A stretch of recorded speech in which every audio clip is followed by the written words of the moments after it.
अस्सलाम वालेकुम व्यूवर्स। आज जो वीडियो मैं आपके सामने लेकर आई हूँ ये एक ऐसी लड़की के बारे में है जिसने इस माशरे में ज़िंदगी की बहुत सी तल्ख हकीकतों का सामना बहुत हौसले के साथ किया। तो व्यूवर्स शुरू करते हैं अपनी वीडियो। यूं ही छुट्टी के लिए स्कूल की घंटी बजी, ज़ेबा तेज़ तेज़ कदम उठाते स्कूल से बाहर निकली। आज उसे घर जाने की कुछ ज़्यादा ही जल्दी थी। जो रोज़ाना रास्ते में अपनी सहेलियों से बातें करती करती घर जाया करती थी और पता भी ना चलता और घर पहुंच जाती, लेकिन आज वो अकेली ही थी और तेज़ कदम उठाने के बावजूद उसे यूं लग रहा था कि रास्ता ख़त्म ही नहीं हो रहा। आखिरकार वो घर पहुंच ही गई। अस्सलाम वालेकुम अम्मी जान, ज़ेबा ने घर दाखिल होते ही कहा। अभी अम्मी का जवाब भी ना सुना और पूछने लगी, अम्मी क्या कंवल आ गई? अम्मी ने कहा, हाँ बेटा, वो लोग तो 3 घंटे पहले ही पहुंच गए थे। ये सुनते ही उसकी खुशी की इंतहा ना रही और वो कहने लगी, अम्मी मैं जा रही हूँ उसे मिलने। अम्मी ने कहा, पहले कपड़े बदलो, खाना खा लो, फिर चली जाना। लेकिन उससे कहाँ सब्र हो रहा था। कपड़े बदले और बगैर खाना खाए वो गेट से बाहर निकली और दौड़ती दौड़ती गली के आखिरी कोने में मौजूद मकान में चली गई। ये कंवल का घर था, ज़ेबा की फुफ्फो का। कंवल और उसके बहन भाई, अम्मी अब्बू सुबह ही कश्मीर से यहाँ पहुँचे थे। कंवल बहन भाइयों में दूसरे नंबर पर थी। सबसे बड़े अहमर भाई, फिर कंवल और सबसे छोटा भाई अदन था। कंवल के अब्बू फौज में मुलाजमत करते थे। अब वो रिटायर हो गए थे और वापस अपने घर आ गए थे। कंवल और ज़ेबा की खूब बनती थी। दोनों ही 7वीं जमात में पढ़ती थीं।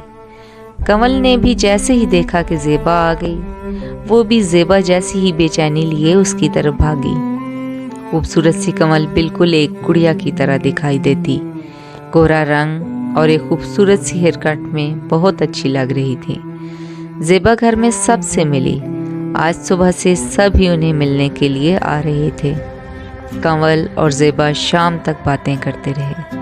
फिर जब कंवल के अब्बू शाम को अपनी बहन, बहनोई, भांजे, भांजी से मिलने आए तो वो वापसी में उनके साथ अपने घर आ गई। इस कहानी का असल किरदार कंवल थी, जो ज़ेबा की हम उम्र, कज़न और सहेली भी थी। ज़िला बहावलपुर के एक कस्बे में उसका घर था, जिसके सहन में कंवल की अम्मी, अब्बू और 3 ताया और उनकी फैमिलीज भी रहती थीं। जब कंवल को आए हुए कुछ दिन गुजरे तो उसके वालिदैन ने तीनों बच्चों को ज़ेबा वाले स्कूल में ही दाखिल करवा दिया। अब दोनों मिलकर स्कूल जाया करती, मिलकर लंच करती और वापसी पर दोनों अपने घर चली जाया करती। स्कूल के करीब ही कंवल के अब्बू ने एक जनरल स्टोर बना लिया। अक्सर ब्रेक में ज़ेबा और कंवल दोनों दुकान पर चली जाती, जहां कंवल के अब्बू दोनों को चीज़ दिया करते और वो लेकर खुशी से भागी भागी स्कूल वापस आ जाती। छुट्टी के वक्त पूरा रास्ता बहुत सी बातें करती। कंवल का घर रास्ते में पहले आ जाता, वो अपने घर रुक जाती और ज़ेबा अपने घर चली जाती। दिन का खाना खाकर और स्कूल का काम करने के बाद कंवल अम्मी से पूछकर बड़े मामू के घर आ गई। ज़ेबा उसी का इंतज़ार कर रही थी। दोनों गुड़िया के साथ खेलने लगीं। कभी उसके कपड़े सीती तो कभी गुड़िया की स्वेटर बुनती। दोनों कभी टीचर बन जाया करती। मामू के घर में कहीं अमरूद के दरख्त थे तो कहीं माल्टे के और कहीं शहतूत और कहीं बेरी के। खेलते खेलते वो दरख्तों पर भी चढ़ जाया करते। आज भी जब खेल कर फारग हुई तो बड़ी मुमानी ने दोनों को बावर्ची खाने में बुलाया और कहा, बेटा कंवल को कब से सिर्फ खिला रही हो, अब उसे भूख लगी होगी। दोनों बैठो, मैंने तुम दोनों के लिए मीठे चावल बनाए हैं। कंवल सुनकर खुश हो गई। उसे मुमानी के हाथ के मीठे चावल बहुत पसंद थे। दोनों ने मिलकर खाए। मुमानी जान और ज़ेबा ने बहुत इसरार किया कि आज हमारी तरफ ही रुक जाओ। कंवल ने कहा कि मोमानी, आज तो अम्मी को बता कर नहीं आई हूँ। अदन भी मेरी राह देख रहा होगा। जिस दिन छुट्टी होगी मैं ज़रूर रहूँगी اور کنول شام ہونے سے پہلے گھر واپس چلی گئی۔ چھٹی کے دن صبح کے ناشتے کے بعد کنول تیار ہوئی اور امی سے اجازت لے کر ماموں کے گھر آ گئی۔ ساتھ میں بستہ بھی لے آئی کیونکہ اسے صبح وہاں سے ہی زیبا کے ساتھ اسکول جانا تھا۔ کنول لاؤبالی سی لڑکی تھی لیکن حساس بھی بہت تھی۔ زیبا پڑھائی اور کھیل کے علاوہ گھر میں کچھ خاص کام نہیں کرتی تھی، لیکن کنول اپنی امی کا ہاتھ بٹایا کرتی تھی، عدن کو سنبھلواتی، صفائی میں امی کی مدد کرتی اور بچپن سے ہی امی کے ساتھ باورچی خانے کے کام میں بھی مدد کرتی آئی۔ کبھی کبھی تھک کر اکتا جاتی تو یا تو خود زیبا کی طرف چلی جاتی یا پھر اسے اپنے گھر لے آتی۔ 3 سال گزر چکے تھے۔ اب کنول کو اللہ نے 2 بہن بھائی اور دے دیے۔ کنول کی امی اور بھی زیادہ مصروف ہو گئیں، ان کی صحت بھی خراب رہنے لگی، اس لیے کنول کو اسکول سے واپس آ کر امی کی زیادہ مدد کرنی پڑتی۔ کبھی کبھی لاپرواہی کرنے پر امی سے ڈانٹ بھی پڑ جاتی۔ ابو نرم مزاج تھے، جبکہ امی زمانہ شناس ہونے کی وجہ سے یہ سوچتی تھیں کہ بیٹیوں کی تربیت ایسی ہونی چاہیے کہ وہ اچھے برے وقت میں گھبرائیں نہیں بلکہ مضبوط انسان بنے۔ آج اسکول کی ہر جماعت میں گہما گہمی کا ماحول تھا، ہر کوئی سیر کے موضوع پر بات کر رہا تھا۔ کنول اور زیبا بھی بڑھ چڑھ کر اس گفتگو میں حصہ لے رہی تھیں۔ تہجے پایا کہ اسکول کی طرف سے سب بچے جمعے کی صبح روانہ ہوں گے اور بروز ہفتہ سب کو چھٹی ہوگی، اور جمعے کا دن آنے میں ابھی 3 دن رہتے تھے۔ اتنے میں بریک کا ٹائم ہوا تو کنول اپنا ٹفن کھول کر بیٹھ گئی اور اس کی نظریں ارد گرد زیبا کو ڈھونڈ رہی تھیں۔ زیبا اسکول میں رکھی مٹی کی مٹکیوں سے پانی پینے گئی تھی۔ جیسے ہی کمرے میں آئی کنول نے کہا، میں تمہارا ہی انتظار کر رہی تھی، آؤ مل کر لنچ کریں۔ زیبا کو پھپھو کے ہاتھ کے پراٹھے بہت پسند تھے۔ دونوں نے مل کر پراٹھے اور انڈے سے لنچ کیا۔ آخر جمعے کا دن آ گیا، سب طلبہ و طالبات گاڑیوں میں بیٹھنے لگے۔ ٹھیک 8 بجے سب اپنے سفر پر روانہ ہو گئے۔ گاڑی کی کھڑکی سے باہر کا ہر منظر بہت خوبصورت لگ رہا تھا۔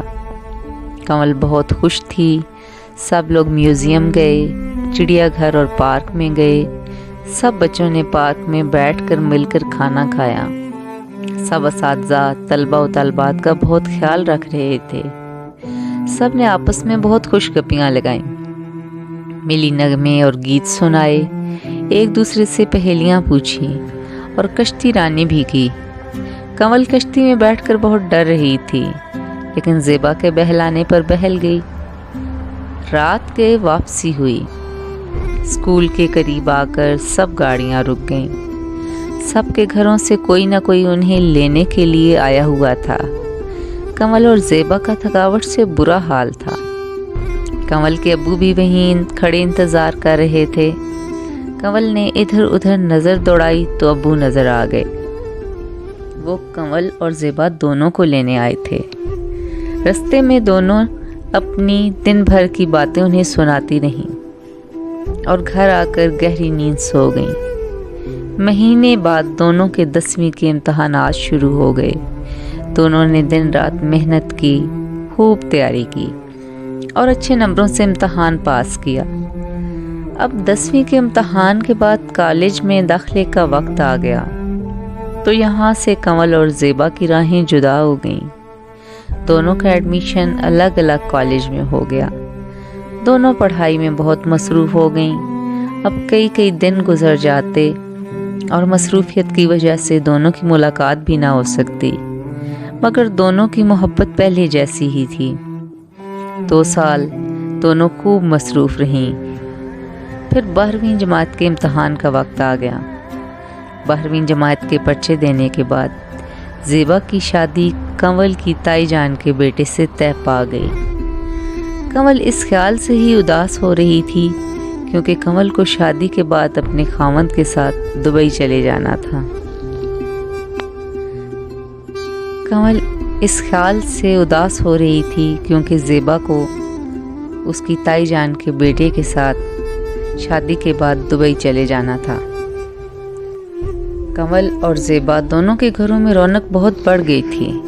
हफ्ता 10 दिन पहले ही ख़त के ज़रिए खाला, मामू, फुप्पो, गर्ज सब रिश्तेदारों के घर में शादी की शिरकत की दावत दे दी गई थी और सब शिरकत के लिए कुछ दिन पहले से आ गए थे। लाहौर, सियालकोट और इस्लामाबाद से फुप्पो वगैरह और मुल्तान से ज़ेबा के ननिहाल भी आ चुके थे। कंवल सब तैयारियों में पेश थी। मेहंदी की रस्म में खूब हल्ला गुल्ला हुआ। माहिए और टप्पे गाए, लुडियाँ डाली गईं। कंवल का एक पाँव मामू के घर और एक पाँव अपने घर होता। ज़ेबा की शादी की खुशी में इस बार अम्मी ने कंवल को खुली छुट्टी दे रखी थी। अम्मी खुद घर और बच्चे भी संभाल रही थीं और साथ साथ शादी में भी शामिल हो रही थीं। करीबी रिश्तेदारों के अलावा कंवल की अम्मी और मामू की कज़न खुदीजा खाला भी शादी में अपने बेटे के साथ शिरकत के लिए सरगोधा से आई थी। कंवल मेहंदी, बारात और वलीमे के दिन प्यारे प्यारे कपड़ों में खूब जच रही थी। खूबसूरत तो वो थी ही, तैयार होकर उसे और भी चार चांद लग गए थे। आगे पीछे एक रंग बिरंगी खूबसूरत तितली की तरह वो छाई हुई थी। खाला खदीजा पकड़ पकड़ कर उसे अपने पास बिठा लेती और उससे बातें करती। उसका भोलपन उन्हें बहुत भाया, लेकिन कंवल उनके बार बार बुलाने से कतरा रही थी। शादी की तकरीब ख़त्म हो गई। सब मेहमान और रिश्तेदार अगले 2-3 दिन में अपने अपने घरों को चले गए। शादी के तकरीबन 15 दिन बाद ज़ेबा भी अपने खामन के साथ दुबई चली गई। चंद माह गुजर गए थे कि कंवल का रिश्ता खदीजा खाला के बेटे ताहिर से तय पा गया। खदीजा खाला ने तो जैसे कंवल के घर डेरा ही डाल लिया और उसके वालिदैन से इसरार किया कि मुझे और ताहिर को कंवल बहुत पसंद आई है, मैं तो रिश्ता करके ही जाऊंगी। सरगोधा में उनकी ज़मीनें और बागात थे और खदीजा खाला थीं भी कंवल की अम्मी की चचाज़ाद। सोन के इसरार पर उन्होंने हाँ कह दी। कंवल भी दिल ही दिल में खुश थी। खदीजा खाला बहुत चाहत से आई थीं। फलों और मिठाई के टोकरे, कंवल के कपड़े और ढेर सामान लेकर आईं और हाँ होने के बाद वापस चली गईं। तकरीबन 1 हफ्ते के बाद वो अपनी तीनों बेटियों और बड़े बेटों को लेकर कंवल की अम्मी से शादी की तारीख लेने आ गईं, जो 15 दिन बाद के तय पा गई। दूसरी तरफ ज़ेबा को पता चला तो वो भी बहुत खुश हुई, लेकिन उसकी शादी की तकरीब में शामिल ना हो सकती थी। कंवल को भी ज़ेबा के बगैर अपनी खुशी अधूरी लग रही थी। अब फिर घर में गहमा गहमी थी। कंवल के अब्बू की रिटायरमेंट के पैसों से कुछ तैयारी कंवल की अम्मी ने पहले से कर रखी थी। कंवल की अम्मी का दिल उसके इस कदर दूर चले जाने के ख्याल से बहुत उदास था। कंवल की बाकी की तालीम भी अधूरी रह गई और वो रुखसत होकर ताहिर के घर आ गई। नई जगह, नया माहौल और नए लोग, कंवल को सब अजीब अजीब लग रहा था। कंवल जहाँ पली बड़ी थी वो कस्बा था। कोई बड़ा शहर तो नहीं था, लेकिन लोग बहुत मुहज़्ज़ब थे।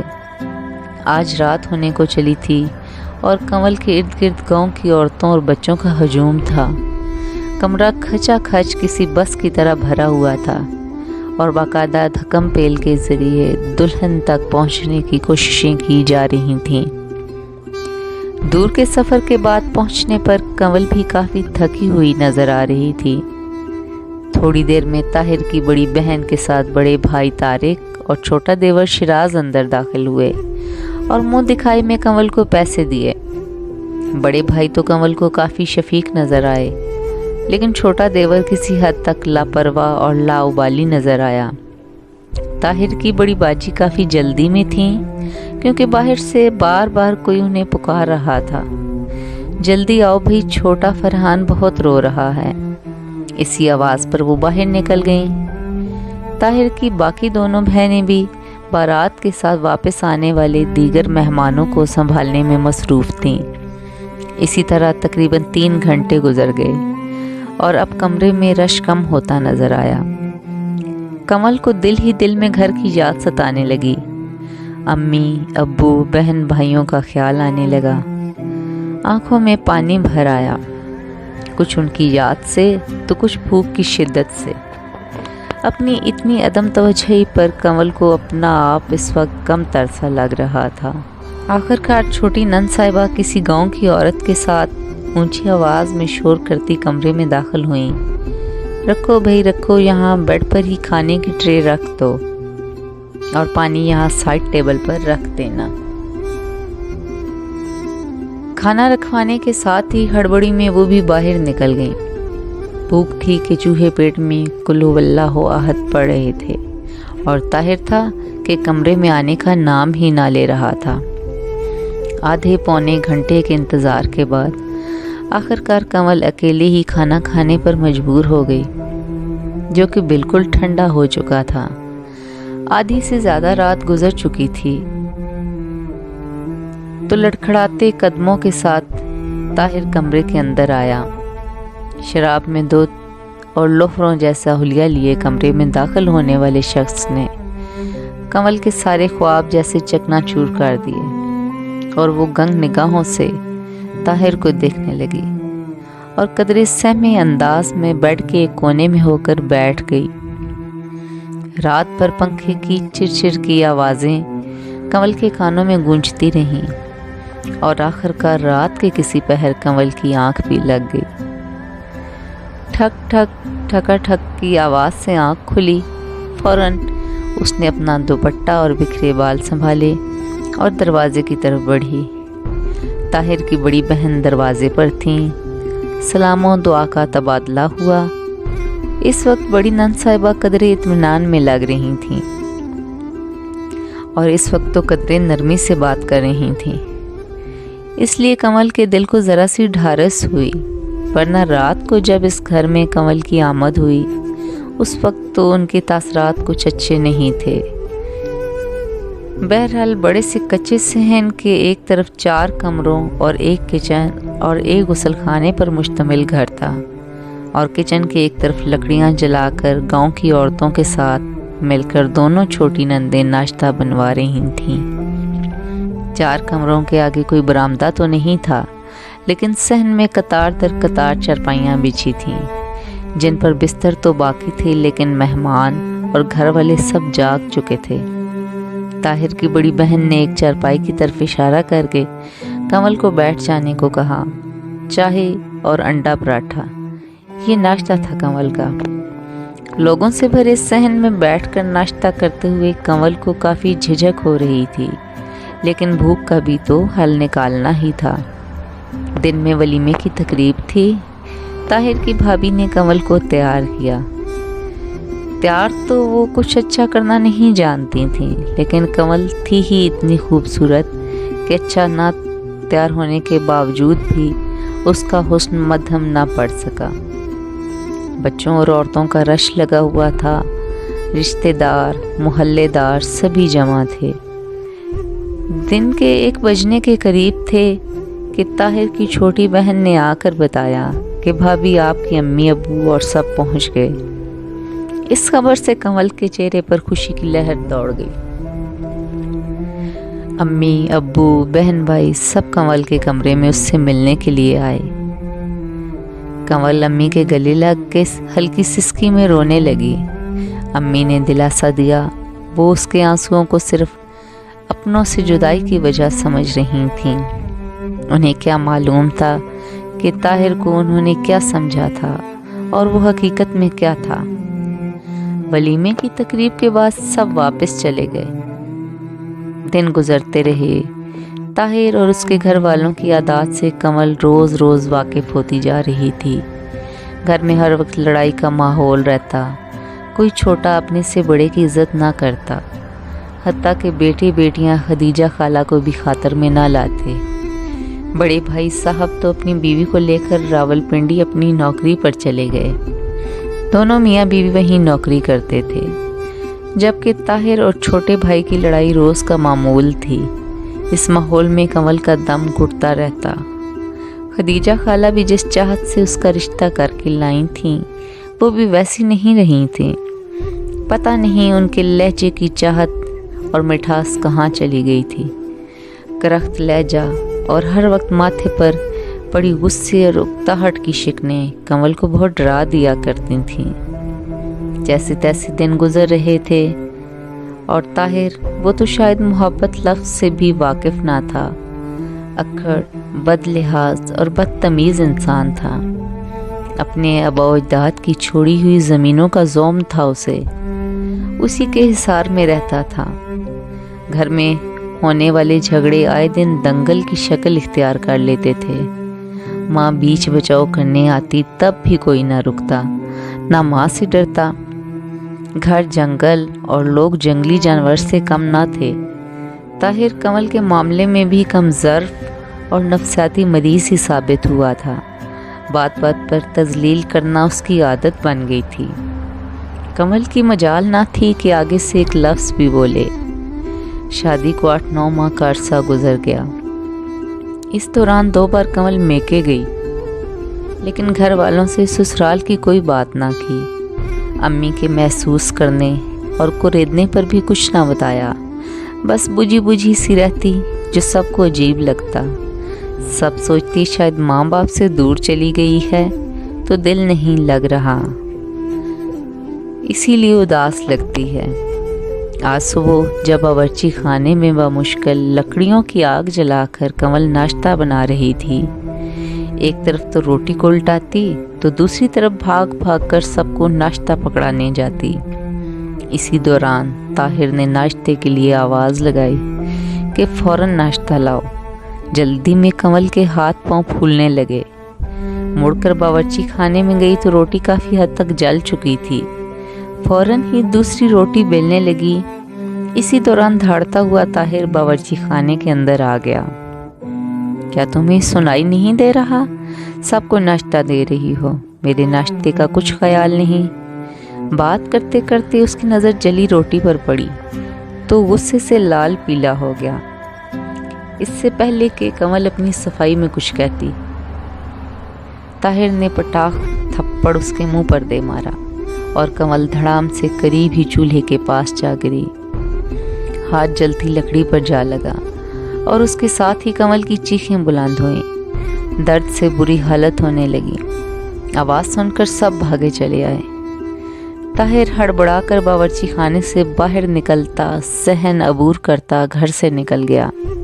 खदीजा खाला ने कहा, पट्टी करो इसे, और कदरे करख्त लहजे में कहने लगी कि कितनी बार कहा है कि ताहिर गुस्से का तेज़ है, उसे पहले नाश्ता दिया करो। कंवल कहती भी तो क्या, बस आंसू बहाती रही, क्योंकि ये तो रोज़ रोज़ की बात थी। ताहिर नफसियाती तौर पर बीमार इंसान था। अपनी ज़रा सी भी बेतवजही बर्दाश्त ना करता था। उसे किसी की तकलीफ़ से गर्ज नहीं थी, बस शक्की मिजाज और बुरी खसलत का इंसान था। ना अच्छा बेटा था, ना भाई और ना ही खावंद। हाथ पर घर में पड़ी मरहम लगाकर पट्टी तो कर दी गई, लेकिन उससे कंवल की तकलीफ में कोई कमी ना आई। एक तो हाथ का जख्म, दूसरा चेहरे पे पड़े ताहिर के हाथ के निशान और जलन, और जो दिल चूर चूर हो गया था। कोई नहीं था जो इसकी तकलीफ का मदावा करता।